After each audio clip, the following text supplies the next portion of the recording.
Bonjour, alors évidemment la chaîne Crise 2024 ne pouvait pas s'empêcher de commenter les annonces qui ont été faites sur le budget.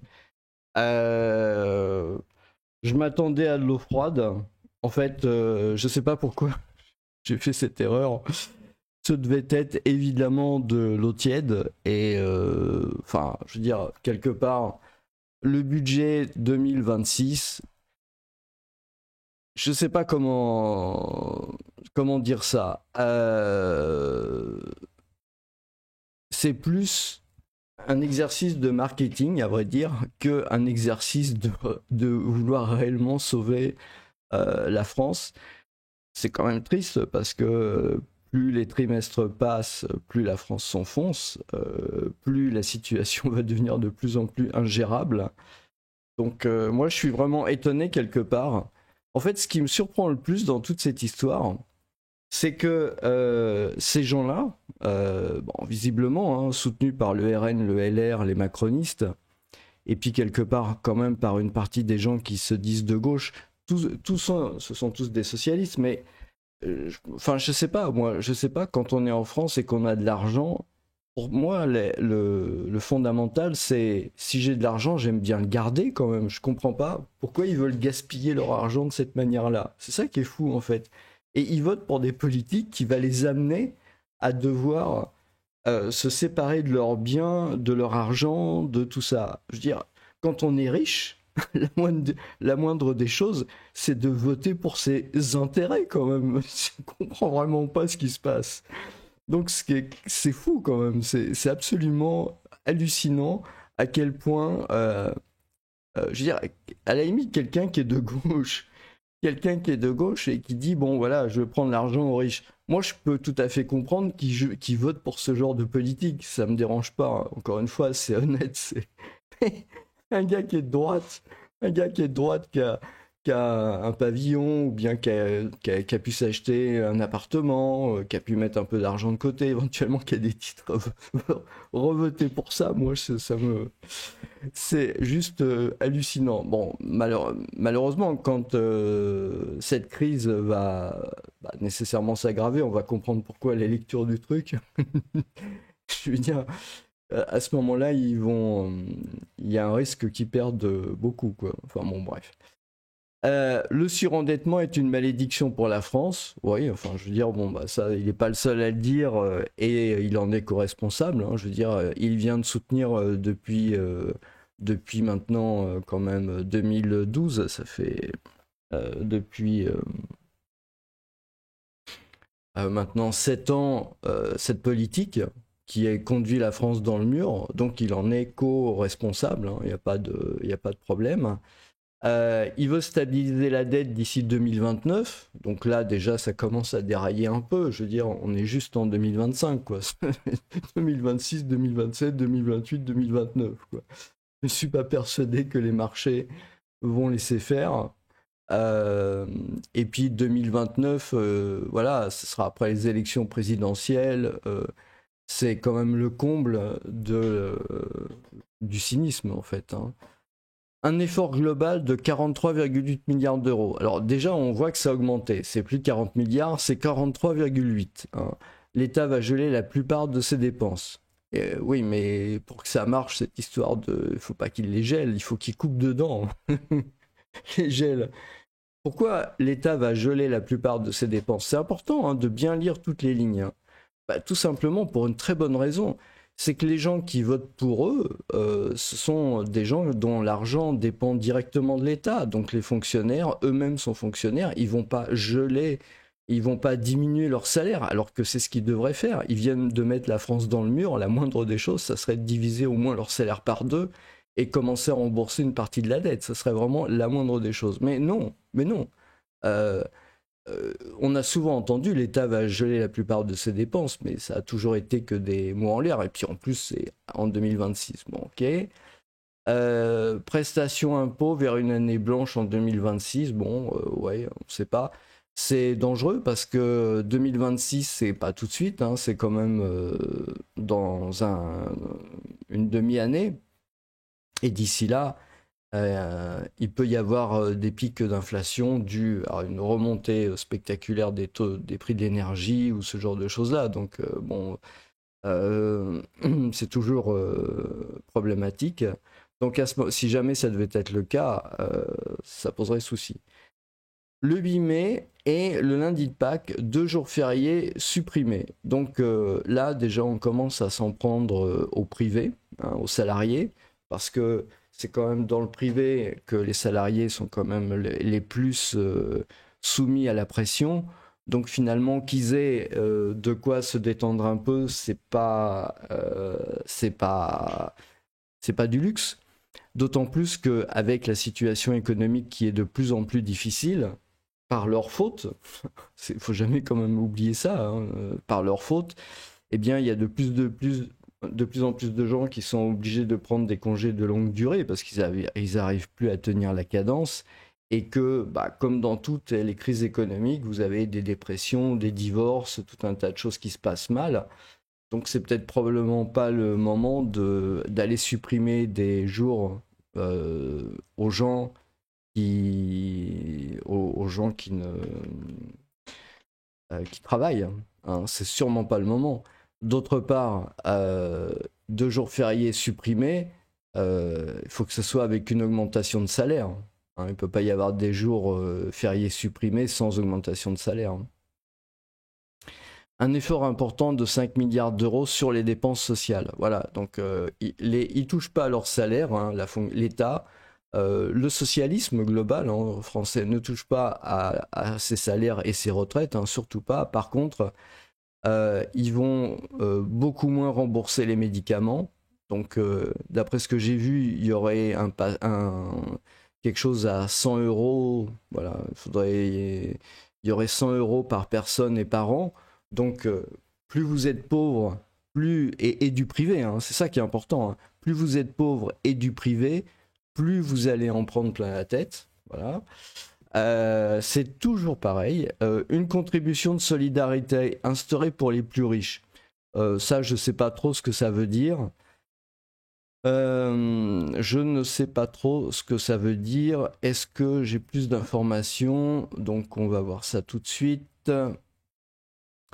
À ceux qui ont la capacité de contribuer davantage, que ce soit les ménages, une contribution dont les contours doivent être définis avec le Parlement. Ok. Donc les pauvres, vous allez payer, c'est sûr. Les riches, faut voir. C'est juste cynique en fait. C'est juste ça. Donc l'abattement fiscal des retraités modifié. Les retraités les plus aisés seront également mis à contribution avec une réforme de l'abattement de 10% sur le calcul de l'impôt sur le revenu, un forfait annuel qui devrait pénaliser les grosses pensions sans bouleverser les petites. Ça veut rien dire. Les grosses, les petites, c'est quelle somme, hein. Ça veut absolument rien dire en fait comme annonce, hein. Les niches fiscales et sociales. Ok. Bon, nous ferons la chasse aux niches fiscales inutiles, inefficaces, en commençant par les dispositifs qui arrivent à extinction. En gros, les niches qui servent plus, nous allons héroïquement les supprimer. En fait, c'était un spectacle comique ou quoi? Nous ferons la chasse aux niches fiscales inutiles. Non mais c'est inefficace. Il n'y a pas la liste? Il n'y a pas la liste. En fait, il n'y a même pas la liste. En fait, c'est juste un discours. Bon, ok. Agence supprimée, fonctionnaires non remplacés. Plusieurs efforts demandés pour l'État. Ah, est-ce que ce serait le début du Afuera ou quelque chose dans ce genre-là? Afin de prendre sa part aux efforts, l'État ne remplacera plus un fonctionnaire sur 3 partant à la retraite pour les années qui viennent. Donc ça ne veut pas dire qu'il ne va pas en embaucher d'autres, hein, déjà pour commencer. Ça veut dire qu'il ne va pas en remplacer un sur 3. Hein. Puis en plus, il faut les croire, quoi. Je veux dire, les opérateurs de l'État seront visés. Supprimer les agences improductives pour recentrer les dépenses. Plusieurs centaines, peut-être entre 1000 et 1500 emplois seront supprimés. Alors ça, c'est intéressant. Parce que là encore, on s'en prend au privé, mine de rien. Parce que quand on dit des emplois seront supprimés, c'est pas les emplois du public, ça va être encore les emplois du privé. Donc c'est encore l'État, en fait, qui fait tout pour garder ses prérogatives, ses salaires, etc. L'État va également mieux gérer son patrimoine improductif. Oui, ok. Ok. Les grands programmes de recherche, ok.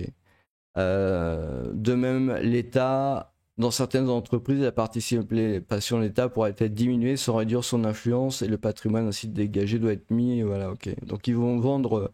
Ils avaient commencé avec Alstom, hein, ils vont vendre l'industrie française à la découpe. Ils ne sont pas arrivés à la développer, donc ils vont vendre ce qui reste. Hein, c'est à peu près ce que ça. Ouais. La lutte contre la fraude renforcée, ok.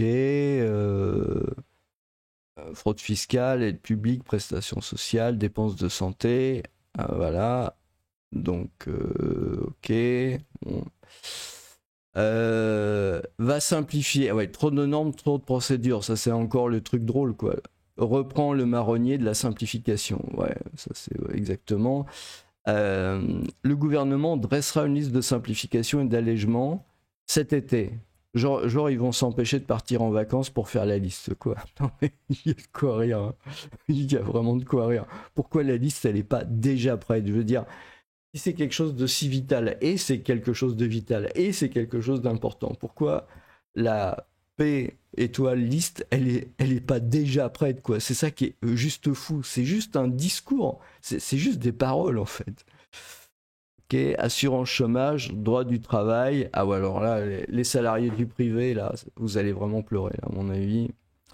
Propose également des négociations dans tous les prochains jours aux partenaires sociaux sur l'assurance chômage. Ok, faciliter les recrutements et modifier les règles du marché du travail.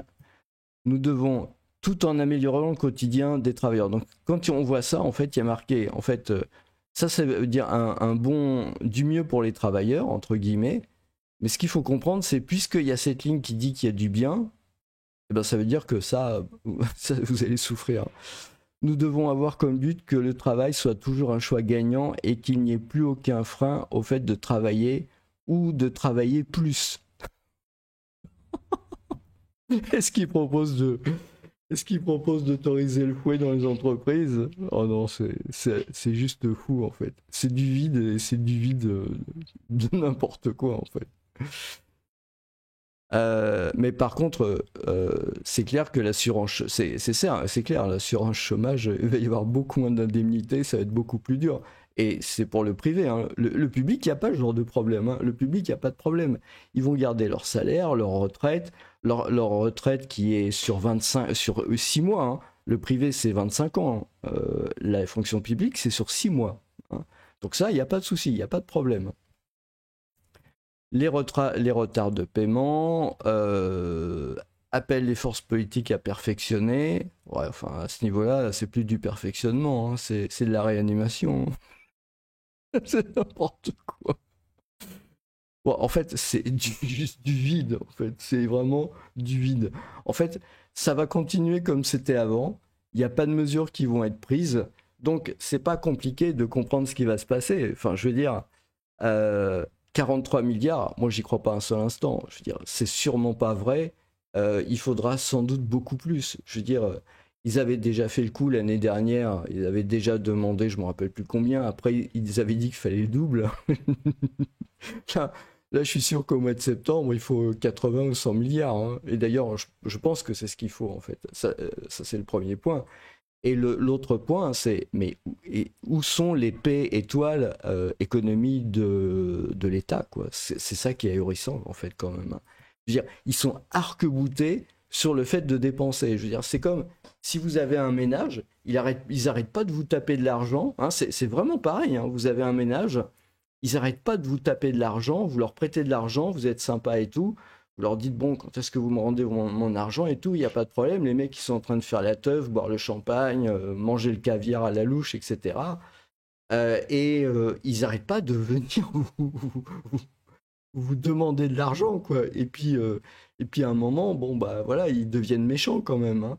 mais ils n'envisagent pas un seul instant de manger moins de caviar ou de boire moins de champagne, quoi. C'est juste fou, quoi. Juste hallucinant. Hallucinant. Ouais, les problèmes de la France sont pas près de régler. Par contre, une autre chose qui est à peu près certaine, à mon avis, à ces annonces, hein, c'est sûr que les gens qui sont entrepreneurs qui créent de la richesse, qui peuvent avoir des responsabilités, bah, c'est sûr qu'ils vont partir très vite du territoire français, quoi. Enfin, je veux dire, ça commence à devenir, ça commence à sentir vraiment le roussi, quoi. Je veux dire, parce que pourquoi ça commence vraiment à sentir le roussi? Parce que on voit simplifier la vie des entreprises. Voilà, vous avez ça. Donc si vous avez un truc comme ça et qui est vague, hein, c'est important que ça soit vague parce que y a rien en fait, il y a rien, il y a pas de liste, il y a rien, il y a pas de quoi que ce soit. Donc le fait que ça soit vague, ça veut dire que quelque part il faut rechercher par ailleurs qu'est-ce qui est pas vague et et ça a été mis en fait pour contrebalancer une mesure négative. Alors il y a éventuellement le fait que les entreprises se payent beaucoup plus de contrôle, hein, pour récupérer l'argent, hein, donc ça c'est vraiment le truc. Euh, bon, ça veut rien dire, ça c'est juste du vide, hein.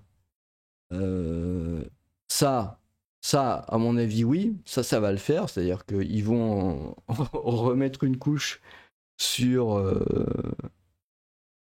ils vont remettre une couche, en fait, probablement remettre l'impôt sur la fortune. De toute façon, ils n'ont pas le choix. À un moment donné, la situation, elle est tellement grave au niveau économique que...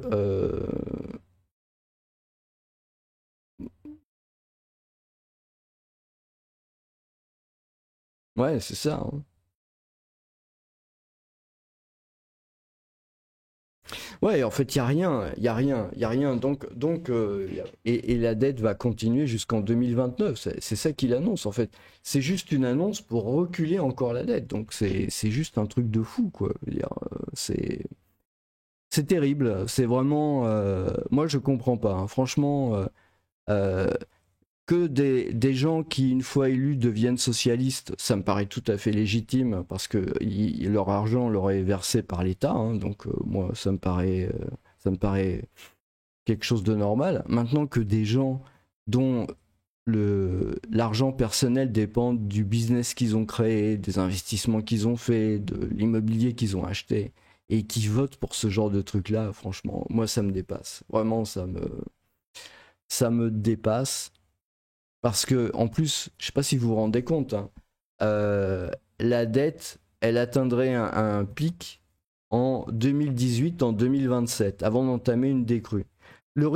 Qui risque de se passer en plus, c'est que à un moment donné, de toute façon, la dette, elle va obligatoirement devoir être dégonflée et de manière assez dure. Je veux dire, c'est pas pour rien qu'on parle de la Grèce et que ils ont parlé du FMI. C'est vraiment pas pour rien.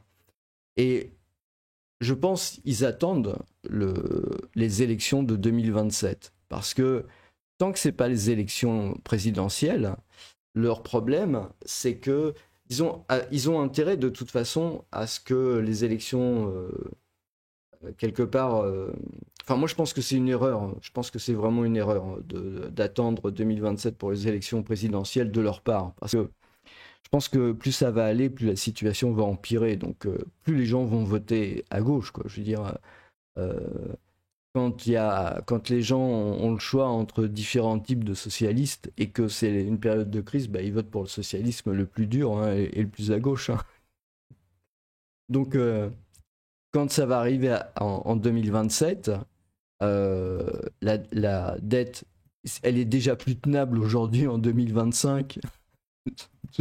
Donc en 2027, ça sera encore bien pire, évidemment. Donc à ce moment-là, il faudra faire des réductions encore plus dramatiques. Et donc, bah, ça veut dire vous allez avoir beaucoup de gens qui vont voter à gauche. D'autant plus que les partis RN, LR, qui ne sont pas les macronistes à l'origine, mais qui le deviennent par la force des choses, en supportant cette politique pendant encore quelques années, déjà, une année, ça commence à faire pas mal, mais en fait, il s'identifie complètement au macronisme. Il y a une majorité absolue à l'Assemblée nationale. C'est la majorité macroniste qui est composée des macronistes, des LR et du RN. Je veux dire, voilà, tant qu'il n'y a pas d'opposition qui se manifeste par une motion de censure déclarée et votée, je veux dire, les autres sont alliés, quoi. Enfin, il n'y a pas de... Ça se passe comme ça dans tous les pays de la planète où il y a des élections à la proportionnelle, hein, et qui sont dans le même état d'ailleurs, hein, c'est pour ça. Donc, bah voilà, en fait, il y a pas de raison que tout ça, ça se calme. Donc c'est clair que la France, bah, malheureusement, ça va faire que s'empirer. Il va y avoir de plus en plus d'impôts sur la sphère privée, de manière à pouvoir gaver l'État avec toutes les dépenses, puisqu'il n'y a pas d'économie de ce côté-là. Donc à partir du moment où il y a encore plus d'impôts dans la sphère privée, bah, ça veut dire, voilà, dès que vous êtes salarié, dès que vous êtes entrepreneur, dès que vous gagnez un peu d'argent, bah, l'État va passer derrière pour le racler. Et voilà, donc l'énergie, peut-être, elle est mieux placée ailleurs, en attendant qu'il y ait un changement de mentalité. Et que, voilà, pour les gens qui le comprennent, après, ceux qui ne le comprennent pas, bah, voilà, bah, dans ces cas-là, il faut payer, il faut passer à la caisse. Vous allez pouvoir aider le système à se maintenir. C'est très généreux de votre part, hein. C'est très très généreux. Mais voilà. En fait, il y a rien. Il y a rien. C'est affligeant de rien. Je me demande finalement si le NFP n'eût pas été la bonne solution, si on n'a pas perdu un an. Parce que finalement, avec le NFP, il y avait quand même un sujet qui n'était pas stupide. Je veux dire, voilà, moi je suis de droite, mais je reconnais quand même quand il y a des bonnes idées. C'était la fabrication de 200 000 logements par an. Je veux dire, c'était pas si stupide, parce que finalement, ça tombe bien, il y a des gens à loger, il y a la construction qui est en train de couler. Il y a rien, d'ailleurs, il n'y a rien pour la construction, là, hein. Je veux dire, la construction coule, mais visiblement, c'est pas son problème, hein. il, y a, il y a des milliers, pareil, il y a des dizaines de milliers d'entreprises qui font faillite dans l'année, mais c'est visiblement pas son problème, hein. Je veux dire, lui, ce qu'il voit, c'est l'argent que l'État pourra reverser aux élus et aux fonctionnaires. Le reste, j'ai l'impression qu'il en a à peu près rien à faire.